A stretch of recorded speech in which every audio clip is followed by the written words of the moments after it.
열왕기하 15장 보시면 됩니다. 15장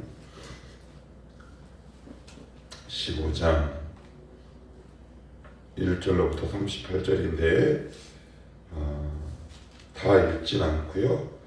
다가 내용 간략하게 살펴보긴 하겠지만 1절로부터 7절까지만 읽겠습니다. 38절까지 내용은 보긴 하겠지만 1절로부터 7절, 자 우리 같이 한 목소리로 읽어봅시다. 자 1절로부터 7절입니다. 시작. 이스라엘 왕 여로보암 제27년에 유다 왕 아마샤의 아들 아사랴가 왕이 되니 그가 왕이 될 때 나이가 16세라. 예루살렘에서 52년간 다스리니라. 그의 어머니 이름은 여골리아라. 예루살렘 사람이더라. 아사랴가 그의 아버지 아마샤의 모든 행위대로 여호와 보시기에 정직히 행하였으나 오직 산당은 제거하지 아니하였으므로 백성이 여전히 그 산당에서 제사를 드리며 분향하였고 여호와께서 왕을 치셨으므로 그가 죽는 날까지 나병 환자가 되어 별궁에 거하고 왕자 요담이 왕궁을 다스리며 그 땅의 백성을 치리하였더라. 아사랴의 남은 사적과 행한 모든 일은 유다왕 역대 지략에 기록되지 아니하였느냐. 아사랴가 그의 조상들과 함께 자매 다윗성에 그의 조상들과 함께 장사되고 그의 아들 요담이 대신하여 왕이 되니라. 아멘. 오늘 아침에 제가 기습적으로 뭐 하나 나눠드렸잖아요. 그죠?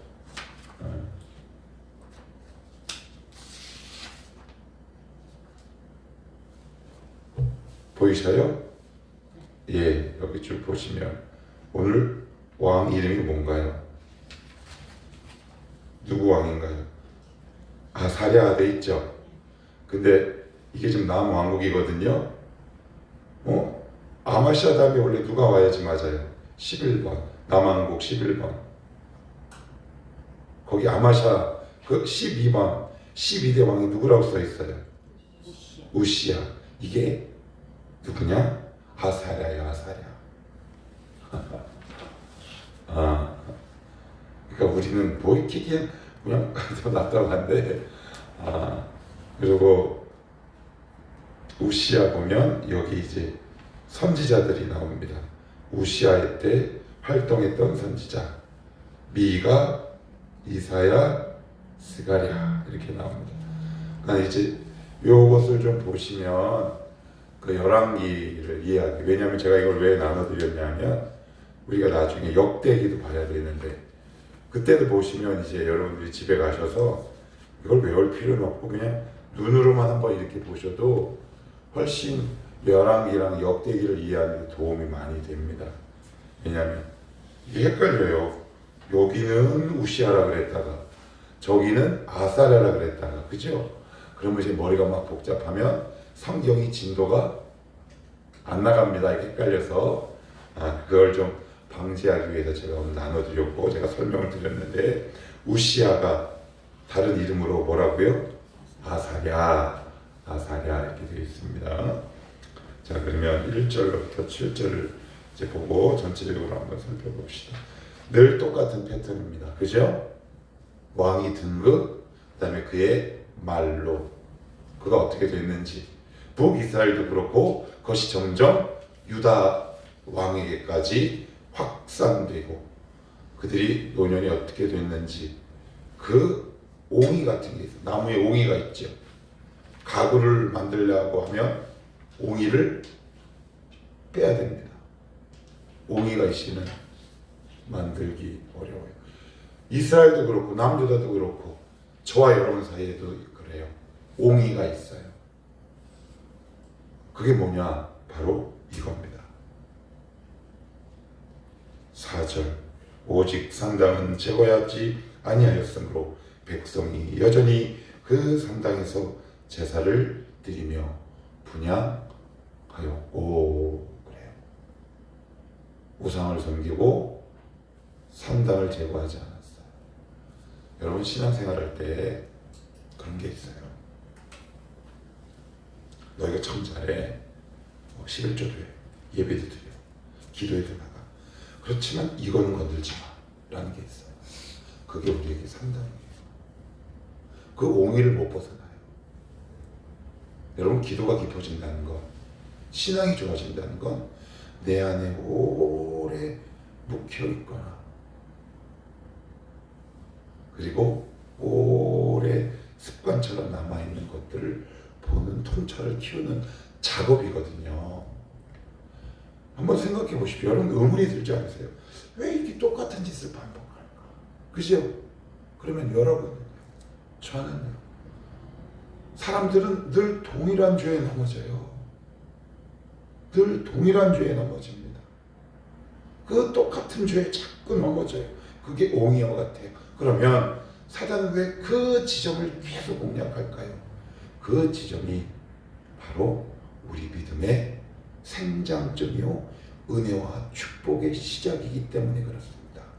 정리하면 사단은 이거 해, 너 이거 해, 오케이, 11조해, 전도해, 기도해. 잘하는 것 같은데 옹이를 탁 하고 남겨둡니다. 산당은 제거하지 마. 그런데 놀라운 게 삶도 잘 돼.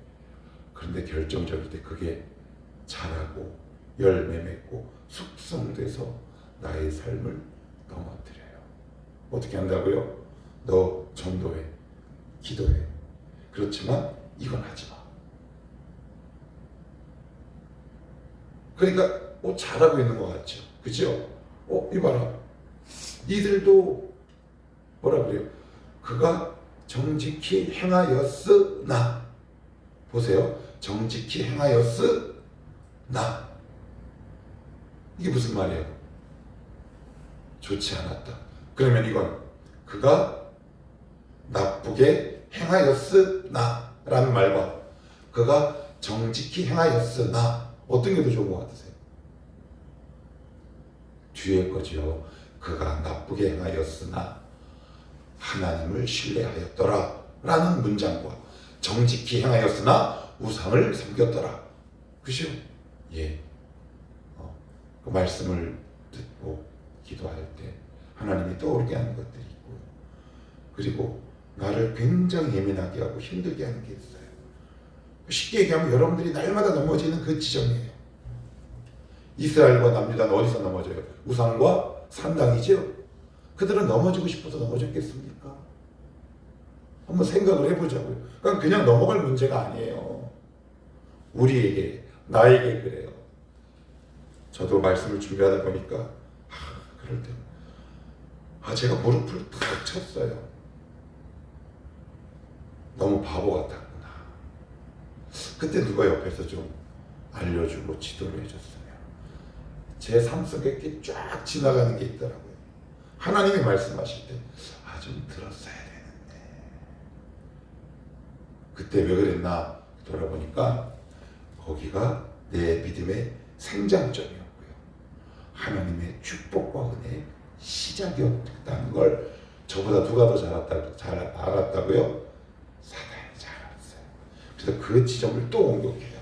한번 보세요. 여러분들 어디서 넘어지나? 넘어지는 부분에서, 넘어지는 지점에서, 넘어지는 영역에서 넘어져요. 그래서 보십시오. 아사랴가 그의 아버지 아마샤의 모든 행위대로 여호와 보시기에 정직히 행하였으나, 아마샤와 그 아들이 똑같은 지점에서 넘어진 거예요. 똑같은 지점에서 넘어졌어요. 예. 그러니까 거기에 혈인 거예요. 왜 우리 혈자리라 그러잖아요. 피가 통하는 자리라 그러나요? 거기를 탁 누르면 혀가 저기 피가 안 통하는 것처럼 거기를 가장 중요한 지점을, 믿음의 요충지를 딱 눌러버리는 거죠. 그러니 나머지 이렇게 뭐 굳이 없어도 되는 것들 있잖아요.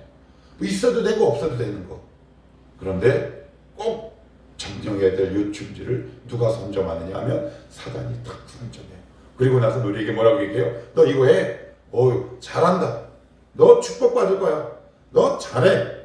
그렇지만 하나님은 뭐라고 말씀하신다? 정직히 행하였으나, 잘하는 것 같아 보였으나. 이게 무섭지요. 그죠? 그 지점을 발견할 수 있게 되기를 축복합니다. 그래야 거기서 믿음의 생장점, 축복이 터지기 시작합니다. 기도가 열리고요. 때로는 삶의 고단한 문제들이 해결될 수도 있을 겁니다. 사단은 오늘 여러분들의 믿음의 생장점이요, 은혜와 축복의 시작이요, 믿음의 요충지를 공격한다. 그래서 이렇게 여러분들의 삶을 문장으로 만들길 원하죠. 누구누가 믿음으로 행하였으나, 그러나 그것이 저와 여러분이 안 되기를 축복합니다. 넘어지는 지점이 어딘지를 정확히 보십시오. 그것이 하나님과 나의 은혜와 축복의 시간을, 그 복을 가로막는 믿음의 생장점이요, 도화선이요, 은혜와 축복의 시작점이다. 발견할 수 있게 되기를 축복합니다. 자, 그러기 보시면 8절 봅시다. 8절, 유다왕 아사랴의 제 몇 년? 38년. 13절 보세요. 시작. 유다왕 우시야, 위에는 아사랴, 13절은 우시야. 그러니까 이거 안 나눠드렸고 설명 안 해드렸으면 여러분들은 머리가 아프겠죠. 그래서 제가 나눠드렸어요. 자, 8절도 유다왕 이렇게 되고요. 13절도 뭐라고요? 유다왕. 그리고 17절도요. 유다왕 이렇게 되어 있죠. 23절에도 유다왕 이렇게 되어 있고 27절은요. 유다왕 그래요. 그러니까 유다왕 아사랴 우시야 때 여기 보면 몇 명의 왕이 변해요. 여기 우리 도표 한번 봐요. 우시야라고 보면 몇 명의 왕이 북이스라엘? 하나, 둘, 셋, 넷, 5명. 5명의 왕이 변합니다. 그런데 여기 보면 유다 왕 이렇게 돼요. 북이스라엘의 왕이 세울 때 누구누가 왕이었다. 지금 이 부분은 유다의 관점으로 이스라엘의 왕을 본 거예요. 유다 왕 누구누구 시절에, 그죠? 뭐 그렇게 적을 수 있는 거 아니야? 아니에요. 이게 무슨 얘기냐? 하나님은 항상 언약을, 다윗이 어디? 다윗 유다 지파잖아. 유다 지파란 말이에요. 그러니까 이스라엘도 하나님의 백성이긴 하지만 그 가운데 베냐민과 유다 지파가 있는 남유다가 믿음의 정통성을 갖고 있어요. 그러니까 그렇게 보는 거예요. 언약의 관점으로 보는 거예요. 그러니까 무슨 얘기냐? 쉽게 얘기하면 구심점 역할을 했다는 거예요. 유다의 관점으로 북이스라엘을 바라보기 시작하는 거죠.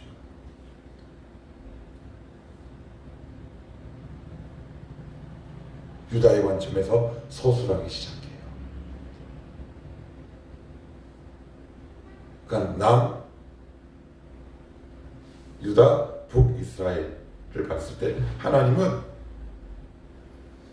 남유다의 관점으로 지금 북이스라엘을 보고 있는 거예요. 기준점이 되는 거예요.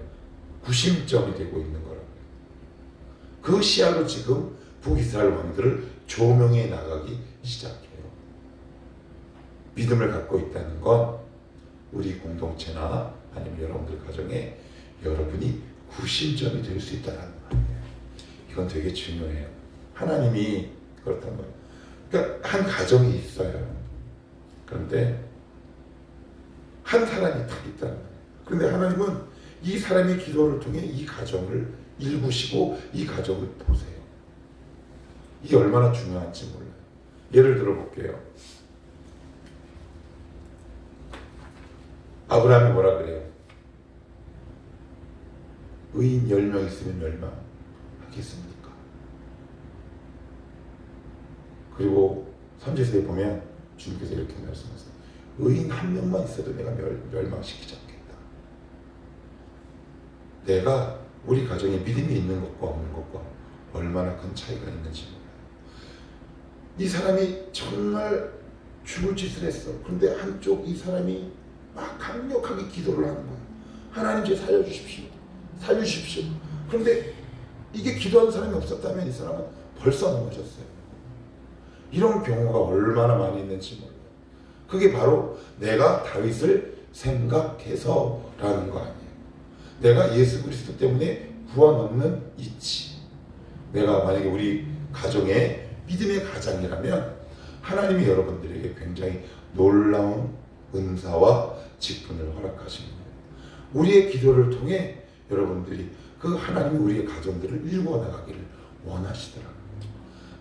내가 우리 가정의 구심점이 되는 거예요. 누가? 은혜 받은 사람이. 누가? 기도하는 사람이. 그 사람의 관점으로 하나님이 우리 식구들을 평가하시는 거죠.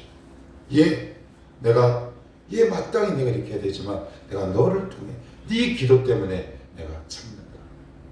한 가정에 기도하는 사람이 있고 없고의 차이가 얼마나 큰지 모르더라. 저를 보면 그래요. 저부터 보면 그렇더라. 마지막으로 하나만 더 한번 볼게요. 자, 9절 보시면 그의 조상들의 행위대로 여호와 보시기에 악을 행하여 이스라엘로 범죄하게 한 느바세 아들 여로보암의 죄에서 떠나지 않게 한다. 여기 보시면 여로보암 얘기 또 나오죠. 산당을 제거하지 않는 것, 여로보암의 길을 따르는 것, 이게 남유다와 북이스라엘의 옹이와 같아. 그러면 중요한 게 있어요. 왜 이렇게 이게 안 보일까요? 왜 이렇게 안 보일까요? 그죠? 전통이라는 이름으로 답습됐기 때문에 그래요. 이건 굉장히 무서워요. 전통이라는 이름으로 답습되면 그것이 죄인 줄 모릅니다. 지금 한국교회에서 이것이 죄인 줄 모르고 답습되는 게 뭐가 있는 줄 아십니까? 세습이라는 게. 어떤 목사가 인터뷰하는 걸 봤어요. 한 기자가 찾아가서 이렇게 얘기합니다. 목사님, 그 자녀에게 교회 물려주시고 세습 시키신다며요? 그랬더니 그 목사가 뭐라는 얘기한 줄 아십니까? 오호, 세습이 아니라 계승. 나쁜 놈입니다. 세습은 악한 겁니다. 그들은 여러 가지 말로 세습은 악한 일이 아니다라고 얘기합니다. 성도들이 좋아합니다. 훨씬 실력이 좋다. 갖은 말로. 그것이 이미 한국교회 전통이 되어 버렸습니다. 그러면 저는 그들에게 이렇게 묻고 싶어요. 그렇게 계승하고 싶거든. 교인 10명도 20명도 안 돼서 사례 제대로 못 받는 개척교회를 계승하라. 나쁜 놈아. 왜 거기는 계승 안 하라고 합니까? 그런 교회는 계승하면 죄입니까? 오히려 헌신이고 아름답죠. 이래서 무서워요. 전통이라는 이름으로 답습되면 이게 발견하고 빼내기가 어렵습니다. 그래서 한국교회가 좀 두려워요. 무섭습니다. 그게 이미 전통이 되어버렸어요. 이스라엘에게 있었던 일이 우리에게도 일어난다고 있는 겁니다. 우리 깨어 있읍시다. 하나님, 전통이란 이름으로 내가 이 죄를 반복하고 답습하지 않게 하옵소서. 우리 가정에 이 옹이가 빠지게 하시고, 옹이가 아니라 그리스도의 복음, 그리스도의 보혈이 우리 가정에 충만히 넘치게 하옵소서.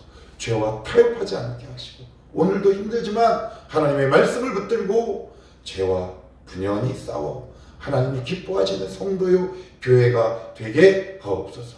우리 기업이 되게 하옵소서. 기억합시다. 전통이라는 이름으로 답습하지 않게 하옵소서. 이들은 답습하고 싶었겠냐고요. 이것이 죄로 더 이상 보이지 않아서요. 무섭죠. 문화가 되면 힘듭니다.